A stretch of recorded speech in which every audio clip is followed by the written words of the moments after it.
J'ai travaillé donc à l'échelle mondiale, mais aussi j'ai travaillé à l'échelle plus régionale, donc en Amérique du Nord, mais aussi j'ai travaillé au Moyen-Orient,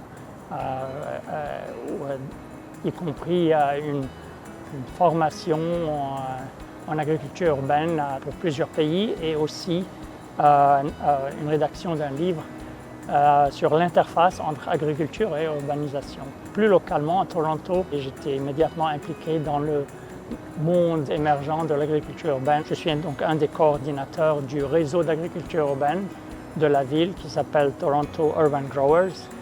Aussi, j'ai participé avec des collègues à établir une initiative qui s'appelle Carrot City, une initiative de documentation et de partage d'informations sur l'agriculture urbaine et son lien avec l'architecture, les bâtiments et la planification de la ville.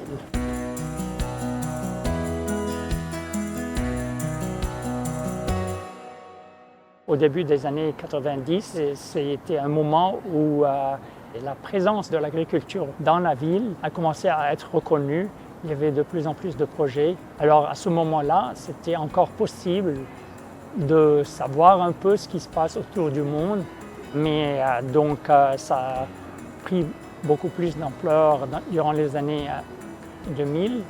Et là, il y a un tel foisonnement, une telle diversité que c'est même difficile de tout savoir ce qui se passe dans la ville où je vis, ou à Montréal, ou d'autres villes que je connais bien. C'est vraiment une effervescence qui est passionnante, mais aussi avec beaucoup de blocages, de défis qui restent en dépit de tout ça. Donc il y a plus de reconnaissance, mais pour aller de là à vraiment passer à un autre niveau d'activité, il reste beaucoup à faire.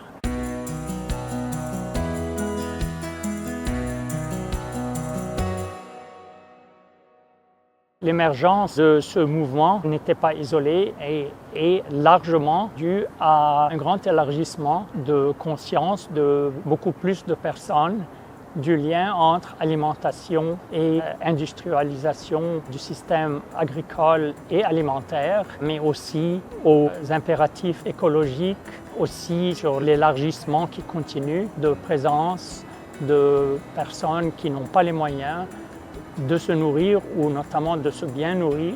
Tous ces éléments-là ensemble sont à l'origine de cette continuation de croissance dans l'intérêt. Chaque personne arrive à découvrir ou à s'intéresser à ça suite à des motifs différents. Mais après, au-delà de ce motif, souvent on découvre que c'est lié à beaucoup d'autres aspects. Donc on peut être intéressé à l'origine sur le lien, par exemple, à la monoculture dominante, et puis on découvre le lien avec la sécurité alimentaire, etc. D'une entrée, on découvre beaucoup d'autres entrées.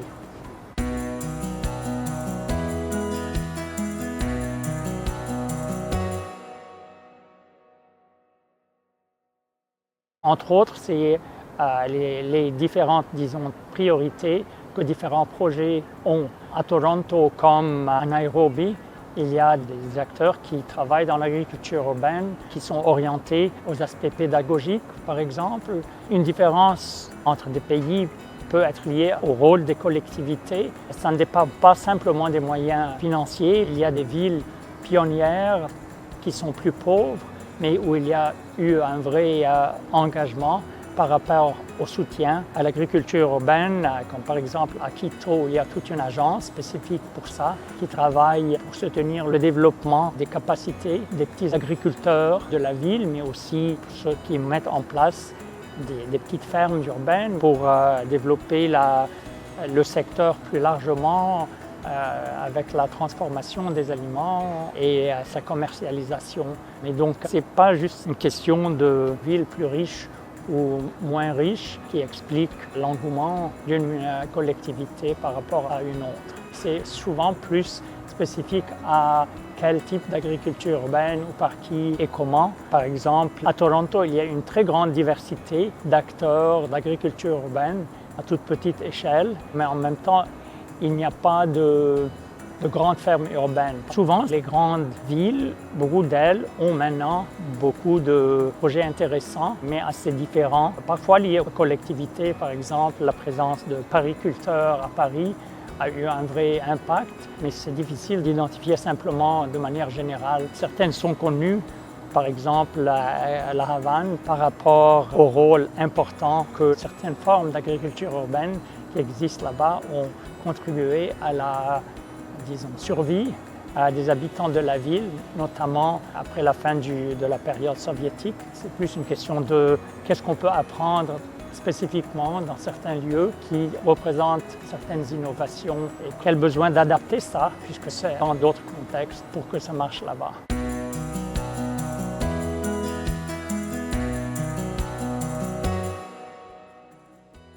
Les besoins sont extrêmement variés. Ils peuvent être liés aux connaissances elles-mêmes, au savoir-faire par rapport aux aspects techniques, mais aussi au contexte, des connaissances des milieux et comment travailler avec les acteurs locaux, mais aussi au lien au système alimentaire, comment l'agriculture urbaine fait partie donc d'un écosystème socio-économique local, et aussi au développement des capacités de ceux qui offrent les formations, les conseils, etc.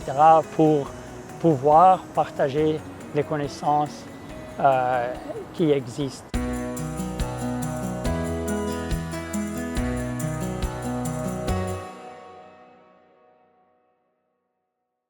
Certaines des recommandations seraient d'ordre technique, comment améliorer les capacités d'agences locales et d'acteurs locaux à développer les connaissances localement, mais aussi comment démontrer ou convaincre des collectivités et d'autres acteurs clés à développer le soutien à la livraison de nouvelles connaissances, de comment partager et comment travailler avec les acteurs locaux et les soutenir dans ce qu'ils font déjà comme innovation et partage de connaissances.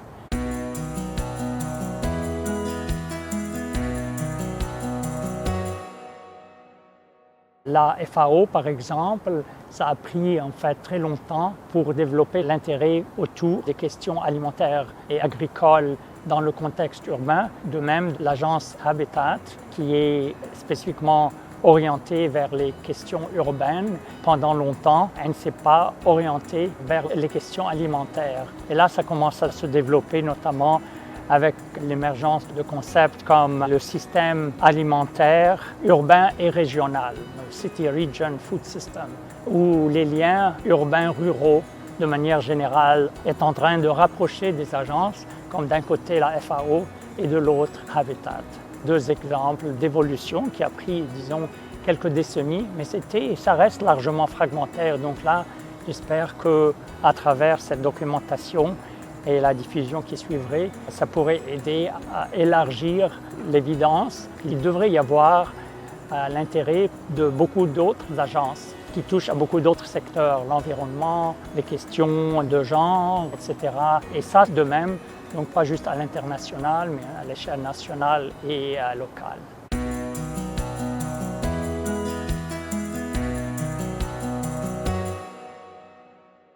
Je suis donc né à Beyrouth. J'ai grandi à Beyrouth, puis j'ai vécu dans d'autres grandes villes, donc je suis tout à fait urbain moi-même. Et j'ai découvert, après un certain nombre d'années que je travaille sur ce sujet, qu'en fait, mes grands-parents à Beyrouth élevaient des pigeons et des lapins sur le toit de leur petite maison. Et ça, je ne le savais pas, et je l'ai découvert des années plus tard. Je pensais que j'avais aucun lien avec l'agriculture, aucun lien personnel avec l'agriculture urbaine, sauf que j'ai découvert qu'en fait, j'en avais un que je ne connaissais pas. Donc, si on commence à chercher, je pense que beaucoup d'urbains pensent qu'ils n'ont aucun lien avec l'agriculture dans leur contexte urbain, mais c'est souvent, on trouve des surprises.